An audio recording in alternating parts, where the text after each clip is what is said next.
मैं राज़ी हूँ, मगर सिर्फ़ एक शर्त पर। इससे कहें कल ही मॉम के साथ जाकर ये गुनाह खुद से दूर करके आए। आलियान के जुमले एटम बॉम्ब की तरह उसके सर पर आन गिरे थे। ये कोई गुनाह नहीं है, ये तुम्हारे मरहूम भाई की औलाद है। तुम इसे कैसे मारने का कह सकते हो मुझे? मरियम बिलख कर रोते हुए।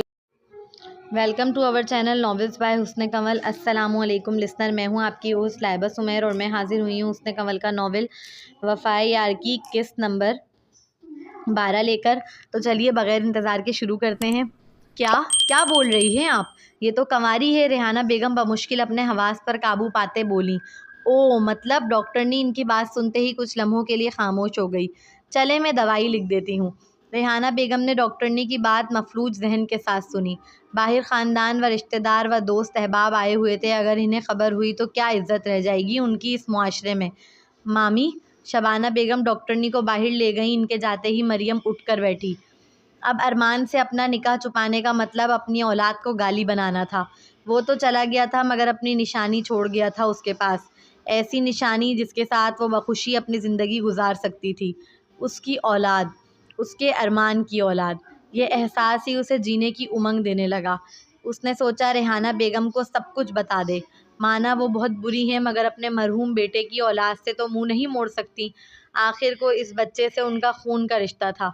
चुप, एकदम चुप। मेहमानों से घर भरा हुआ है। मैं नहीं चाहती कि इनके कानों तक तेरी आवारगी के अफसाने पहुँचें, समझी? वो अपना सर पकड़कर दबे दबे गुस्से में बोली। वो खामोश कैसे हो सकती थी? मामी, मेरी बात तो सुने। ये बच्चा बच्चा अरमान का है। हमने चुपकर निकाह कर रखा था। मैं अभी वो तेज़ी से बेड से उतरकर उन्हें सच बता ही रही थी कि एक ज़ोरदार तमाचा रेहाना बेगम ने उसके चेहरे पर रसीद किया। बेहया कहीं की, मेरे मरहूम बेटे पर अपने गुनाह का बोझ डालते तुझे शर्म नहीं आ रही है ना? आखिर तू कोमल की बेटी, बेशरम आवारा। वो चीखी। उनकी चीखने की आवाज़ सुन शबाना फ़ौरन भागी भागी अंदर आई थी। घर की बात घर में दफन कर लो रेहाना। यूँ चीखोगी तो अपनी ही इज्जत मुआशरे में गंवा दोगी। इस बेशरम ने जो चाँद चढ़ाना था चढ़ा लिया। अब तुम तो अकल से काम लो। शबाना बेगम ने उजलत से आकर रेहाना को मरियम से दूर किया, इससे कबल के वो दोबारा उसे मारती। रेहाना बेगम का बस नहीं चल रहा था कि इस बेहया लड़की को जान से मार दे जो इनके मरहूम बेटे पर अपना गुनाह थोप रही थी। अम्मी, क्या हुआ है? आलियान आवाज़ें सुनकर फिक्रमंद होकर चला आया था। क्या हुआ है? हम लुट गए हैं। इस आवारा व बदकिरदार लड़की ने हमें कहीं का नहीं छोड़ा। रेहाना बेगम अपने सर पीटते हुए ज़ोर ज़ोर से रोते हुए बोली। मामी, क्या बोले जा रही हैं आप? मैंने बताया ना आपको, ये अरमान का बच्चा है। आप मेरा यकीन क्यों नहीं करती? मरियम रोते हुए बेबसी की इंतहा को छूते गोया हुई। तो इसकी बात सुन आलियान पत्थर का बना।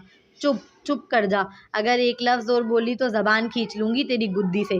न जाने किसका गुनाह मेरे मरहूम बेटे पर डाल रही है। वो चीखी। आलियान को लगा वो गिर जाएगा। उसने पास वाली दीवार पर हाथ रखा। यकीन नहीं आ रहा था अपने कानों पर इसे। वो लड़की इसकी पहली मासूम मोहब्बत थी।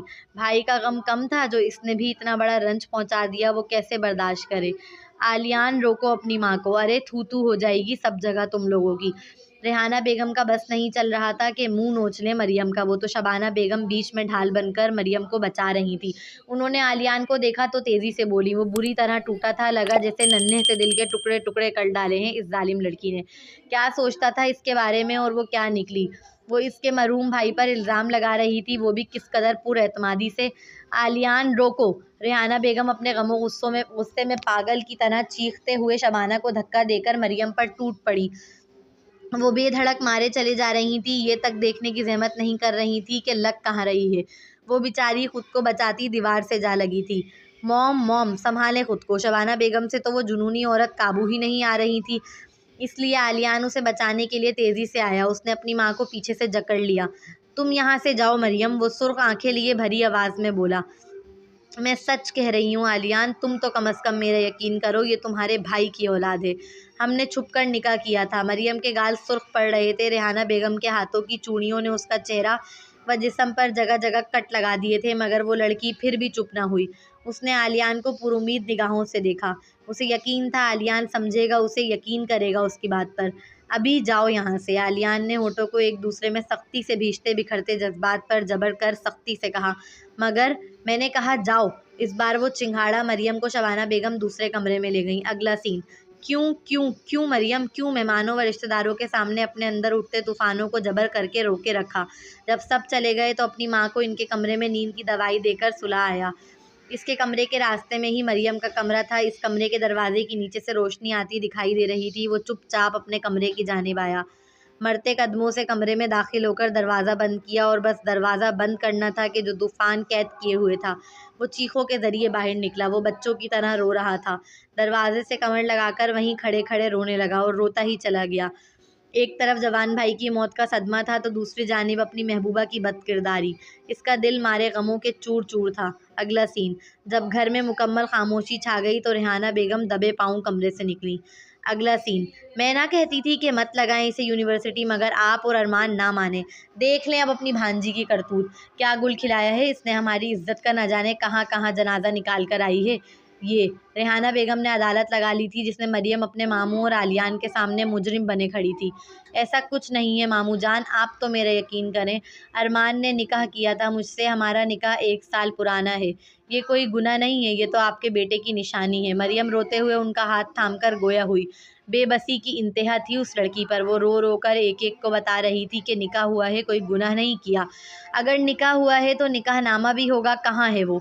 आलियान का दिल अभी भी मानने के लिए तैयार ना था कि वो झूठी व बदकिरदार लड़की है। हर सांस दुआ गो थी कि वो सच्ची निकले, अपने भाई की औलाद बखुशी पाल लेता वो। हाँ, निकाहनामा है, अरमान के अलमारी में है। मरियम का तो कल से दिमाग काम ही नहीं कर रहा था। इसके तो जहन में निकाहनामे का आया ही नहीं, मगर आलियान के पूछते ही आंखों में चमक उभरी। वो फौरन ही निकाहनामा लेने अरमान के कमरे की जानिब भागी। इसके पीछे पीछे बाकी सब भी पहुंचे। अरमान ने उसके सामने निकाहनामा अपने कपड़ों की अलमारी के सबसे नीचे हिस्से में लाकर रखा था और बताया भी था कि कभी ज़रूरत हो तो यहाँ से देख ले। आज इसकी औलाद को गाली बनने से वो निकाहनामा ही बचा सकता था बस। वो रोते हुए तेज़ी से अलमारी से कपड़े फेंकने लगी, फिर लरसते हाथों के साथ लॉकर खोला। मिला? वो ढूंढ रही थी मगर हड़बड़ाहट के सबब शायद नज़र ही नहीं आ रहा था। हटो, मैं देखूं। आलियान ने उसे हटाया और ख़ुद एक एक फ़ाइल अच्छी तरह देखी मगर निकाहनामा ना मिला। तुम किसकी बातों में आ रहे हो आलियान? ये सिर्फ बेवकूफ़ बना रही है हम सबको। अपना गुनाह छुपाने के लिए मेरे मरहूम बेटे का सहारा ले रही है। रेहाना बेगम रोते हुए भपक कर बोली। आलियान इनकी तल्ख बातें सुनने के बावजूद निकाहनामा ढूंढना रोक नहीं रहा था। कहाँ जा सकता है? मैं सच कह रही हूँ, अरमान ने यहीं रखा था। वो रोते हुए बोली। तो कहाँ है? इस बार आलियान चीखा था इस नाजुक सिफ्त पर। इसकी दिमाग की रगें तनी हुई थी। मरियम पूरी जान से कांपकर एक कदम पीछे हटी। मुझे नहीं पता, शायद कहीं और रख दिया हो। वो लरसते वजूद के साथ उठकर दराजों में ढूंढने लगी। निकाहनामा तो जैसे गायब हो गया था। पूरा कमरा छान मारा, वो ना मिला। बहुत हो गया, निकल तू मेरे बेटे के कमरे से। तेरा नापाक वजूद मैं बर्दाश्त नहीं कर सकती अपने बेटे के कमरे में। वो बहन मानता था तुझे और तू उसी की पीठ पर छुरा घोंप रही है, वो भी उसके इंतकाल के बाद। थोड़ी तो शर्म कर। रेहाना बेगम उसके बालों को जड़ों से पकड़कर खींचते हुए कमरे से बाहर निकाल लाई। उसके बालों की जड़ें बुरी तरह झंझोड़ रही थी। वो नाजुक सिर्फ गुड़िया चीख रही थी तकलीफ की शिद्दत से। उसकी आंखों से मोती झरझर बह रहे थे। उस जालिम औरत ने जरा तरस न खाया इस लड़की पर, जबकि जानती थी उम्मीद से है वो। इसे लाकर लाउंज में फेंका। आलियान वहीं बैठकर रोने लगा था। वो बिखर चुका था। इसकी मासूम मोहब्बत जिसने अभी सांसें लेना सीखा ही था, वो आज दम तोड़ गई थी। रेहाना बेगम का गुस्सा अभी ठंडा नहीं हुआ था। वो मरियम के फर्श पर गिरे वजूद पर लाते मारने लगी। यकीनन इरादा बच्चा मार देने का था। तुम्हारा दिमाग ख़राब हो गया है क्या? इंसान है वो। नूरा साहब मज़ीद बर्दाश्त ना कर सके, तेज़ी से आकर उन्हें मरियम से दूर धक्का दिया और मरियम के बेसुध जिस्म को उठाने लगे। उसने तो कभी ख्वाबों में भी नहीं सोचा था कि एक दिन ऐसा भी देखेगी ज़िंदगी में कि किरदार की धज्जियाँ उड़ जाएंगी, अपनी पाकीज़गी की सफाई देगी मगर कोई यकीन नहीं करेगा। उसकी मोहब्बत उसका साथ देने के लिए दुनिया में ना होगी और उसका बच्चा उसे गाली करार दे दिया जाएगा। बहुत हो गया नूरा साहब, अब इस लड़की का वजूद मुझे एक पल भी अपने घर में गवारा नहीं। निकालें इसे मेरे घर से। वो जनूनी अंदाज में चीखी। तुम चुप कर जाओ। अगर वो कह रही है कि निकाह हुआ है तो ज़रूर उसमें सच्चाई होगी। मैं मरियम के किरदार की गवाही दे सकता हूँ। मेरी बच्ची बहुत मासूम है। नूरा साहब के अल्फाजों ने जैसे इसे ढारस दी। आह नूरा साहब, अपनी भांजी की मोहब्बत में अंधे हो गए हैं आप। मेरे मरहूम बेटे पर अपना गुनाह थोपने की कोशिश कर रही है ये, और आप हैं कि इसका साथ दे रहे हैं। वो नूरा साहब पर बिगड़ी। बेटा तुम अपने कमरे में जाओ। नूरा साहब ने उसे उठाकर कमरे में भेजा। वो रोते हुए चली गई। अगला सीन। नूरा साहब कुछ देर बाद अकेले बात करने के लिए उसके कमरे में आए। उन्हें यकीन था अपनी मरियम पर कि अगर वो कह रही है कि निकाह हुआ है इसका और अरमान का तो इसमें कुछ तो सच्चाई होगी। बेटा मुझे बताओ क्या हुआ है और सब सच सच बताना, नूरा साहब ने उसके सामने बैठते तहम्मुल से पूछा। ऐसे मामलात में तो कत्ल गारत हो जाती है इज्जत के नाम पर, मगर वो खामोश थे। मरियम ने इन्हें सब सच सच बयान कर दिया कि इनका साल भर पहले का निकाह है, जो इस्लामाबाद की एक मस्जिद में वहाँ के मकामी लोगों के सामने हुआ था। जब अरमान अपनी दादी को डॉक्टर के दिखाने इस्लामाबाद लेकर गया था तो वहीं इससे निकाह भी कर लिया था। नूरा साहब सब कुछ सुनने के बाद खामोशी से वहाँ से चले गए। कोमल के भागने के सबब वो पहले भी मुआशरे के सामने बड़े जलील हुए थे, और अब मरियम की प्रेगनेंसी, वो अपनी इज्जत बचाना चाहते थे, इसलिए इन्होंने आलियान को बुलाया। मरियम और आलियान आमने सामने बैठे थे। आलियान, बेटा हमारी इज्जत तुम्हारे हाथों में है, अब तुम ज़हीन हो, हमारी इज्जत की खातिर ये कड़वा घूंट पी लो। नूरा साहब के कहते ही मरियम की एहतजाजी निगाहें उठी। आलियान को अपने शोहर के रूप में तस्लीम करना इसे नामुमकिन सा लगा। इसे तो वो अपना भाई मानती आई थी। दूसरी जानिब रेहाना बेगम के कान खड़े हुए। होश में तो हैं आप? अपनी भांजी का गुनाह छुपाने के लिए मेरे बेटे को बली का बकरा बना रहे हैं। रेहाना बेगम भरपूर एहतजाज करते मैदान में उतरी। मॉम, मैं बच्चा नहीं हूँ, अकल है मुझ में, और डैड ठीक कह रहे हैं, अगर मैं अपने घर की इज्जत की हिफाजत नहीं करूँगा तो फिर कौन करेगा? वो गंभीर लहजे में बोला तो रेहाना बेगम अपना सा मुँह लेकर चुप हो गई। मैं राज़ी हूँ, मगर सिर्फ एक शर्त पर। इससे कहें कल ही मॉम के साथ जाकर ये गुनाह खुद से दूर कराए। आलियान के जुमले एटम बॉम्ब की तरह उसके सर पर आन गिरे थे। ये कोई गुनाह नहीं है, ये तुम्हारे मरहूम भाई की औलाद है, तुम इसे कैसे मारने का कह सकते हो मुझे? मरियम बिलक कर रोते हुए बोली थी। तेरी ज़बान खींच लूँगी मैं अगर एक बार और तूने मेरे मरहूम बेटे को इन सब में खींचा। रेहाना बेगम आंखों में अंगारे भरे वार्न करने लगी। मैंने अपना फैसला सुना दिया है डैड, मैं शादी इसी शर्त पर करूँगा, आप देख लें अब। आलियान गंभीर लहजे में अपना फैसला सुनाकर चल दिया था। नूरा साहब नज़र नहीं उठा पा रहे थे, बहुत शर्मसार थे वो, जिससे मरियम ने ये तासुर लिया कि वो भी इस बच्चे को गुनाह समझ रहे हैं। वो रोते हुए उठकर अपने कमरे में चली गई। अगला सीन, अपना बच्चा गिरा दे, नहीं हरगिज़ नहीं। अपने शौहर की आखिरी निशानी खुद अपने हाथों से कैसे मार दे वो? अपने यूनी के बैग को खाली करके इसमें अपने 2 सूट और कुछ पैसे रख लिए जो इसे अरमान जेब खर्ची के लिए देकर गया था, और कुछ मामू ने दे दिए थे। पैसे ज़्यादा नहीं थे, मगर इतने ज़रूर थे कि किसी वेलफेयर में जाकर रह सके। अपने अरमान की आखिरी निशानी को बचाने के लिए वो घर से भागने का इरादा कर चुकी थी। वो एक बार अपना पूरा कमरा देखने लगी। बड़ी हसरत थी इन निगाहों में। अपना छोटा सा आशियाना बनाने की किस कदर चाहती इसे, ये सोच आंखों से आंसू बहने लगे। ये वक्त कमज़ोर पड़ने का नहीं है मरियम, मजबूत बनो, क्योंकि तुम अकेली नहीं हो, तुम्हारी औलाद है तुम्हारे साथ। वो अपने आंसू साफ करते खुद ही की हिम्मत बढ़ाने लगी। उसने कमरे की लाइट्स ऑफ की, फिर दबे पाँव कमरे से बाहर निकल गई। अगला सीन, ओए शाहमीर, वो वजह से मालामाल नौजवान शॉप पर खड़ा पार्टी का सामान खरीद रहा था कि दूर से ही इसके मुखालिफ टीम के मेंबर की इस पर नज़र पड़ी। वो तीनों तेज़ी से इसकी जानिब आए थे। हेलो, देखो तो ज़रा कौन मिल गया है हमें। हमज़ा ने शामिर की तवज्जो अपनी जानिब मबजूल की थी। क्या काम है? वो नरोटेपन से कहता उनकी जानिब मतवजा हुआ। ओए, ये तो एंग्री यंग मैन बना हुआ है, लगता है बच्ची छोड़कर भाग गई है इसकी। हमज़ा के साथी पीछे से उसका मजाक उड़ाने लगे। कहने को वो ऐसे ही भौंक रहे थे, मगर न जाने क्यों आज इनका हिट कसना वो बर्दाश्त ना कर सका। वो पहले ही दिल जला था। दोपहर का मंजर उसकी आंखों में घूम गया।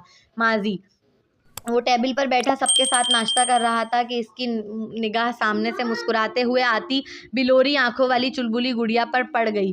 वो अक्सर इसके बराबर वाली चेयर पर बैठती थी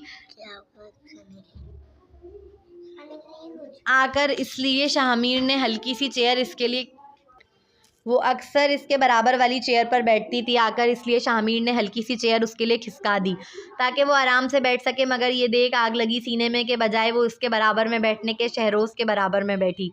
मंगेतर साथ नहीं बैठते हमारे यहाँ, आमन तेज़ी से बोला था। मगर मंगेतर होने से पहले हम कज़न्स हैं काले बिल्ले, और एक ही घर में रहकर बड़े हुए हैं, तो प्लीज़ अपनी ये दकियानूसी सोच अपनी मंगेतर के लिए रखो। वो खासा मुंह बिगाड़ कर जताते हुए बोली। आमन दांत कचकचाने लगा था इसका मुंह तोड़ जवाब सुन। सब बड़े खामोश थे, जिसके सबब आमन को भी मजबूरन खामोश होना पड़ा। जोनी खासा ब्लश कर रही थी, इसके गाल गुलाबी हुए जा रहे थे। वो नाश्ता भी अपने उल्टे हाथ से कर रही थी। ये देख शामिर का दिमाग खटका। वो चाहे या ना चाहे तवज्जो उसकी जानिब मरकूज थी। अचानक हाथ से चमचा नीचे गिर गया। वो उठाने के लिए झुका तो नज़र दिलखराश मंजर पर पड़ी। शहरोज़ टेबल के नीचे जोनी का हाथ पकड़े हुए था। ये देख सीने में जैसे आग भड़क उठी। जोनी उससे अपना हाथ मुसलसल छुड़ाने की कोशिश कर रही थी, मगर वो छोड़ नहीं रहा था।